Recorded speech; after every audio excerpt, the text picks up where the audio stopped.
Alors, comme on vient de le voir avec Philippe Pelletier, un accident nucléaire, ce n'est pas un accident industriel classique, c'est un accident dont on nous a dit pendant des décennies, depuis le début du développement de l'industrie nucléaire, qu'il était impossible ou quasi impossible. Le chiffre de probabilité d'accident calculé était en effet pendant des décennies estimé à un accident pour 1 million d'années réacteurs. Donc, on pourrait en déduire qu'un accident qui ne devait pas arriver, quand il advient, surtout dans un pays comme le Japon, avec un niveau technologique extrêmement impressionnant, donc est un événement et que les changements qui suivront au niveau politique, institutionnel, seront à la mesure de la surprise, de la sidération, du caractère inattendu et exceptionnel de l'événement. Et donc, dans les premiers temps, après l'accident de Fukushima, il y a bien eu en France surprise, sidération, peur. Par exemple, le journal Le Monde, quelques jours après l'accident, titre à propos de l'état instable des réacteurs, Le Monde tremble. Donc, ce que je vais faire, c'est que je me propose de me pencher sur ce qui s'est passé en France après l'accident de Fukushima. En effet, avec ses 58 réacteurs, la France est le pays le plus nucléarisé au monde, et il y a bien eu une certaine effervescence après l'accident de Fukushima en France et en Europe, chez les industriels de l'atome, mais aussi et surtout au sein des agences qui contrôlent l'industrie nucléaire civile. Cependant, nous savons, 10 ans après, qu'il n'y a pas eu de grande crise du nucléaire en France suite à cet accident et pas d'infléchissement notable de la politique énergétique en France. Donc, au moment des 10 ans d'ailleurs, le triple désastre auquel le Japon a fait face est même assez peu traité, me semble-t-il, par les grands médias en France. Donc, finalement, une catastrophe nucléaire de grande ampleur, inattendue, a permis, in fine, essentiellement en France, d'améliorer la sûreté nucléaire sans en changer de façon drastique les principes. L'accident de Fukushima aurait pu mener à des modifications importantes de la politique énergétique ou avoir un impact structurel sur les institutions nucléaires. Cependant, l'accident nucléaire est plutôt rapidement devenu un événement ordinaire, en tout cas digérable pour le secteur nucléaire européen et particulièrement pour la France. La sociologue Valérie Arnold parle d'un travail de normalisation mené par les acteurs publics de régulation des risques nucléaires au niveau européen, international et aussi en France. Elle montre comment les organisations sont parvenues à normaliser l'accident de Fukushima en le transformant en un événement que le secteur nucléaire est capable de surmonter sans intervention des gouvernements. Et bien sûr, ce mode de traitement de l'accident nucléaire contribue à pérenniser la filière nucléaire au lendemain de cet accident nucléaire majeur. Donc, dans ce Fukushima vu de la France, je vais examiner ce qui ne s'est pas passé à partir des réflexions, de propositions de la part de contre-experts. Je mets dans cette catégorie de contre-experts des chercheurs ou des experts qui sont des spécialistes reconnus de la technologie nucléaire, mais qui ne font pas partie de la sphère nucléaire. Ils ne sont pas salariés de l'industrie nucléaire, ils ne sont pas des agents de l'autorité de sûreté nucléaire, l'équivalent de la Nuclear Regulation Authority au Japon, ou de l'IRSN, son appui technique. Je me propose de regarder en quelque sorte l'envers de ce travail de normalisation décrit par Valérie Arnold. Et pour cela, dans une vision plus anthropologique, je me pose une question en amont, qui est celle de l'interprétation de l'accident, c'est-à-dire du sens qui est conféré à l'accident, en faisant le postulat que ce sens n'est bien sûr pas univoque et qu'il détermine les mesures qui seront prises. Je postule donc que ce qu'on fait après un accident dépend de la lecture, de l'interprétation que l'on fait de cet accident et que cette lecture n'est pas un donné, qu'elle est plurielle, qu'elle dépend des acteurs et des institutions. Et donc, je me suis intéressée à une interprétation telle qu'elle est portée par des acteurs qui sont en dehors de la sphère nucléaire. Pour cela, j'ai mené des entretiens avec un ensemble de personnes, notamment des militants antinucléaires, et ça me permet, partir de la notion d'interprétation, permet d'élucider ce lien souvent implicite entre la signification accordée à l'accident et puis l'ensemble de d'ouvertures, de possibles et d'actions. L'examen de ces positions prises après l'accident survenu à Fukushima permet d'identifier, selon moi, 4 grandes catégories d'interprétation et de signification. L'espace public auquel je m'intéresse comprend ici tous les acteurs, sphère nucléaire et hors de cette sphère. Alors, voici un peu les quatre grandes interprétations que j'ai identifiées. Donc, d'abord, l'accident comme événement fondateur qui marque une rupture, qui permet notamment de reposer la question de la poursuite de l'industrie nucléaire. Deuxièmement, en haut à droite, l'accident comme révélateur de problèmes dits de gouvernance des risques, de contrôle du risque nucléaire, qui invite à proposer des modifications institutionnelles, politiques de la façon dont les risques nucléaires sont gouvernés en France. Troisièmement, l'accident comme révélateur de failles dans le modèle de sûreté, qui invite à une sorte de rupture paradigmatique de ce modèle. Quatrièmement, l'accident comme source d'apprentissage et d'amélioration de la sûreté nucléaire, qui, en restant dans le paradigme existant, invite à réévaluer la sûreté des installations, à réaliser des aménagements techniques sur les centrales, sur les installations existantes. Dans le cas de Fukushima, une seule interprétation, la dernière, a finalement été traduite en décision structurante, et c'est donc l'interprétation qui a été retenue par le monde nucléaire. Alors, si on revient maintenant sur les propositions, les réflexions proposées par les contre-experts, une première interprétation est donc celle de l'accident comme événement fondateur. La notion de focusing event décrit un événement soudain, relativement rare, nuisible et qui peut modifier durablement la mise sur agenda des questions. Il peut déclencher une crise définie par Boyne comme une rupture épisodique des cadres symboliques familiers qui légitiment l'ordre sociopolitique préexistant. Et donc, dans cette interprétation en termes de rupture et de crise, l'accident est pensé comme catastrophe. Une fois advenu, l'événement remet en question l'ordre qui prévalait jusqu'alors. Donc, l'accident étant advenu, d'abord, il remet en cause les probabilités extrêmement faibles sur lesquelles reposait le contrat tacite. Je dis le contrat tacite car il n'y a jamais eu de débat démocratique en France à ce sujet, de l'acceptabilité de l'industrie nucléaire. Ce contrat tacite est, selon moi, une promesse d'une probabilité tellement faible de l'accident, un risque d'accident pour 1 million d'années réacteurs, qu'elle en devient littéralement impossible. Pour des contre-experts comme Makichani et Marignac, bien sûr, l'accident de Fukushima remet radicalement en cause l'estimation du risque d'accident majeur qui prévalait avant cette catastrophe, puisque si on recalcule, le risque réalisé après les différentes catastrophes s'avère environ 300 fois plus élevé que celui qui était calculé jusqu'alors. Donc, le fait que l'accident nucléaire devienne possible va mener certains pays à faire, comme on le sait, le choix de sortir du nucléaire. C'est le cas de l'Allemagne qui entérine après l'accident de Fukushima une décision qui avait été prise en 1998, et c'est le cas de l'Italie suite à un référendum. Mais cette interprétation de l'accident comme rupture intègre également une dimension contrefactuelle. En effet, l'interprétation de l'accident peut dépasser l'examen de ses conséquences réelles. Pour certains acteurs, l'évaluation de l'événement ne saurait se restreindre justement à ses conséquences. Et l'usage d'un raisonnement contrefactuel consiste alors en une opération qui explore le non-advenu, donc c'est le si suivi d'une condition, et montrant ce qui se serait passé dans ce cas. Il faut savoir que le raisonnement contrefactuel est largement utilisé dans le domaine des relations internationales et de la stratégie. Et pour faire un lien avec ce qu'a dit Philippe Pelletier tout à l'heure, à propos de la dissuasion nucléaire, Benoît Pelopidas a montré la fécondité de ce raisonnement dans des presque accidents liés à la bombe nucléaire. Et il a montré, dans plusieurs cas, que c'est le facteur chance qui avait joué un rôle, plus que le contrôle et la maîtrise pour éviter le pire, donc pour éviter des accidents liés à la bombe nucléaire.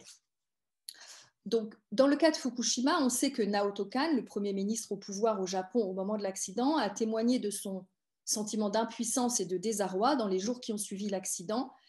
Et il a insisté notamment sur ce qu'il n'a pas eu à réaliser, à savoir l'évacuation de Tokyo, puisque 2 problèmes majorants ne se sont finalement pas réalisés.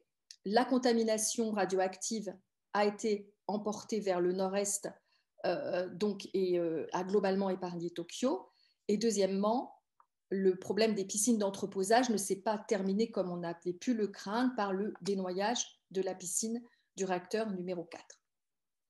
Ce qui aurait mené, selon l'expert Michael Schneider, selon ses calculs, à une évacuation qui aurait alors pu concerner 35 millions de personnes.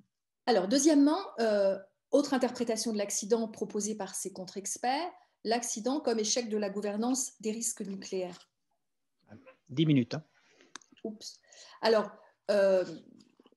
l'axe critique au Japon,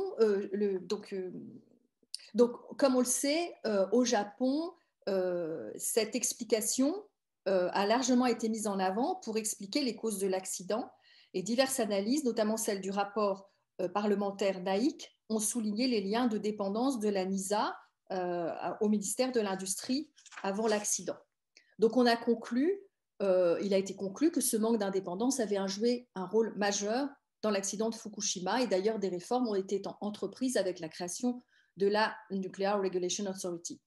Mais en France, cette critique de la gouvernance du risque nucléaire au Japon a permis au contraire de renforcer l'image d'une situation beaucoup plus vertueuse et efficace en France, avec une autorité de contrôle indépendante depuis la loi TSN de 2005, l'implication des citoyens, etc. Donc, cette critique de la gouvernance du risque au Japon, oui, excusez-moi. Ce que je veux dire, c'est que, effectivement, on peut dire que ce n'est pas faux. Effectivement, la régulation des risques au Japon, en France, est très différente de celle qui avait lieu au Japon. Mais ce qui est plus questionnable, peut-être, c'est de constater à quel point les institutions nucléaires s'inquiètent en France d'une remise en cause trop drastique qui pourrait advenir suite à l'accident de Fukushima. Et je vais juste lire la dernière phrase.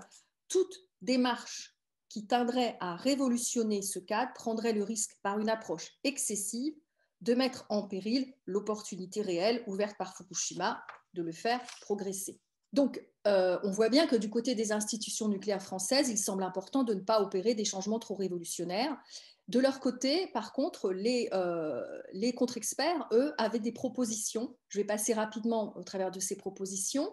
D'abord, l'extension des compétences de l'autorité de sûreté nucléaire aux questions de sécurité. Ensuite, le fait d'ouvrir les questions sur l'acceptabilité du risque en dehors des arènes spécialisées. À l'heure actuelle, les questions d'acceptabilité du risque restent confinées au sein des cercles étroits d'experts. Et enfin, développer une expertise du nucléaire en dehors de la sphère nucléaire, parce que cette expertise, pour l'heure, est essentiellement réalisée au sein des institutions nucléaires. Donc, deux journalistes interviewés au sein du rapport dit Pompili font remarquer que les experts véritablement indépendants se comptent sur les doigts d'une main. Alors, autre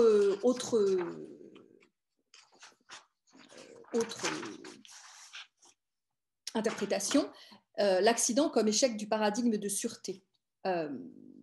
Pour certains contre-experts, le modèle dit au sein de la sphère nucléaire, on considère qu'il faut renforcer le modèle existant, qui est le modèle dit de défense en profondeur, qui est basé sur la redondance et la duplication des systèmes de secours et sur l'emboîtement des barrières de confinement successives.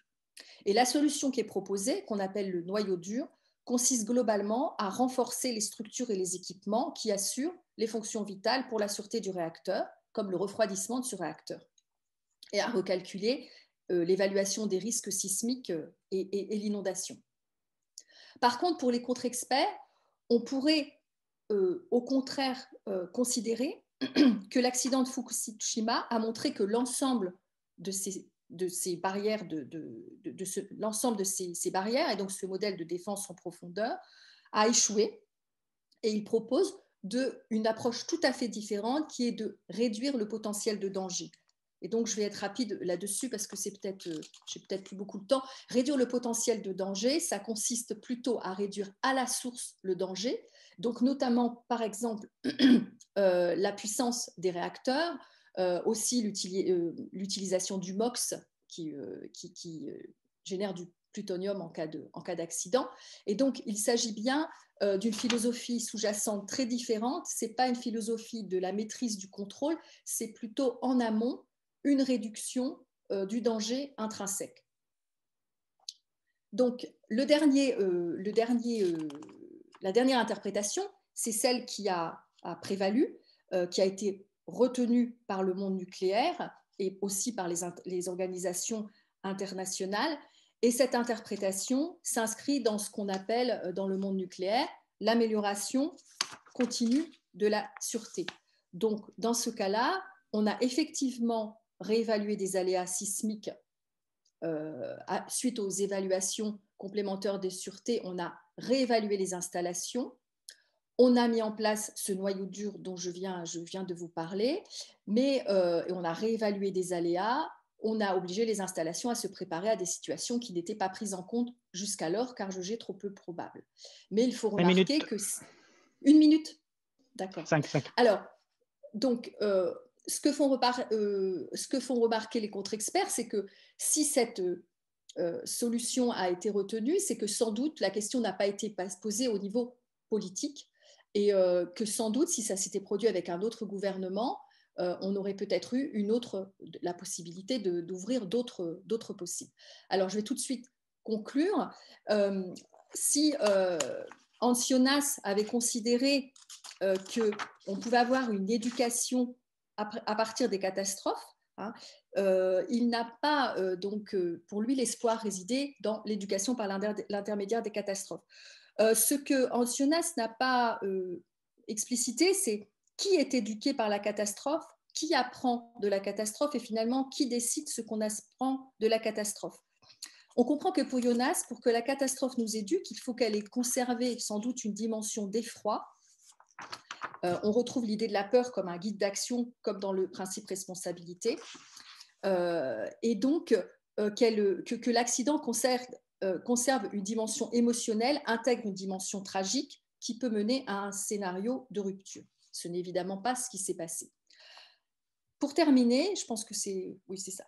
Pour terminer, on se rend compte qu'en même temps que l'accident passait de quasi impossible à plausible, eh bien, la catastrophe devenait une situation à gérer grâce au concept dont on a parlé hier de résilience et de preparedness. Donc, on peut dire que dans les deux cas, on assiste sans doute à une disqualification des experts qui sont en dehors de la sphère nucléaire. Et à ce sujet, je finirai là-dessus, les mots de Béla et Roger Belbéoc, deux scientifiques et militants antinucléaires, étaient prophétiques après Tchernobyl. Ils évoquent en effet un accident qui a permis surtout aux experts scientifiques de se constituer en un corps unifié international au pouvoir encore renforcé, un accident qui, en quelque sorte, augmente le pouvoir et la légitimité de la sphère experte nucléaire. Et donc, il conclut, et je terminerai là-dessus, c'est au moment où les experts scientifiques ne peuvent plus rien promettre d'autre que la gestion des catastrophes que leur pouvoir s'installe de façon inéluctable. Et 35 ans après, Cécile Topsou fait le constat d'un nucléaire serein qui continue à exclure les savoirs alternatifs aux critiques et qui perdure notamment grâce à cela. Je vous remercie.